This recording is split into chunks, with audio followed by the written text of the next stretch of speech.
you, everyone. Do this. Thanks. Thank you. Sigmund Freud famously said, sometimes a cigar is just a cigar. The same is true of the bagel, and tonight I'd like to make that case for you. I once wrote a short story that involved certain placement of a bagel, and the placement of that bagel caused a little conflict between my mother and my wife.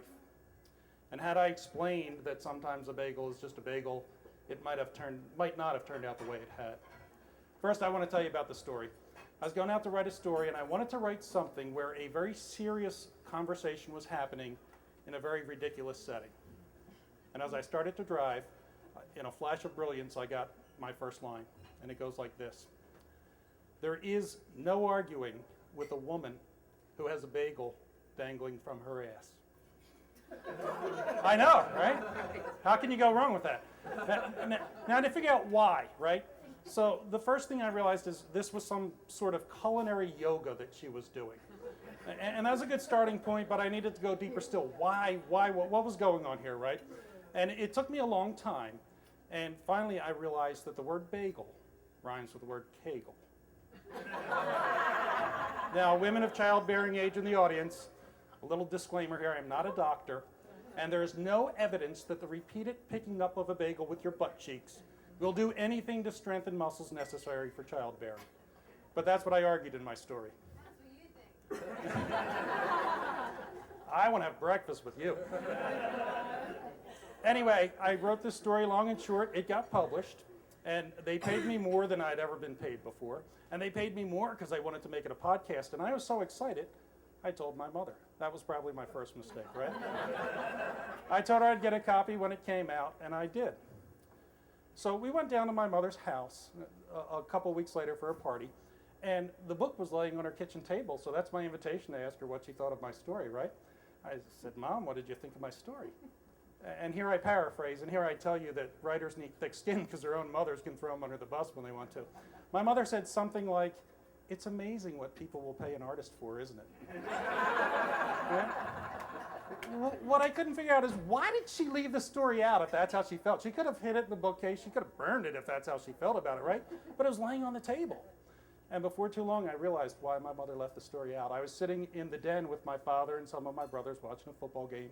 And I had one ear tuned to the kitchen. My mother was in there, and my oldest sister, who I knew read the story, she's a writer, and they were not talking about my story. And my wife walked into the kitchen, and apropos of nothing from my mother, who's a very good conversationalist and very smooth, bringing people into conversation, my wife walked in, and my mother said, Jody, do you like bagels? Jody, I have to say this about my wife, she is so smart, she doesn't even read my stories. That's how intelligent my wife is, right? She had no idea what was going on. And my wife said, I love bagels. Sure, every week I go and I get a dozen. The guy sees me walking to the door. He gets out the kind he knows I like, 2 freezer bags, onions in their own bag. I love bagels, Mom. And my mother just looked at her, right? And my older sister's kind of snickering a little bit. And a couple minutes later, apropos of nothing, my mother said, Jody, do you ever do yoga? And again, my poor wife, having no idea what's going on, said, sure, Mom, it's nice and relaxing. And I'm heartened a little bit by the fact my mother asked this next question, trying to defeat the theory maybe. She said, I guess you do that upstairs in the bedroom. And my wife, not knowing what's going on, said, you know, Mom, anywhere in the house I could get some peace, I'll do yoga. And at this point, my oldest sister starts laughing out loud. And my wife looks over at her, trying to figure out what's going on. And my sister holds up the story and says, was this you? And my wife is clueless as to what she's talking about. My sister opens the story to the paragraph. And here I have to tell you, what happens next I can only visualize because 1, there were no words spoken. And 2, even if there were, I wasn't going anywhere near the kitchen, right? At this point, I didn't want to know. But I can picture my wife's face upon reading this paragraph, and I've been on the receiving end of the disgusted look enough times in 20 years of marriage to know what was going on in her face right then. And maybe it started to relax a little bit, thinking, there he goes again. And then the second time, probably when she realized that she had just been interrogated, and what my mother thought actually inspired this part of the story, made her face disgusted again.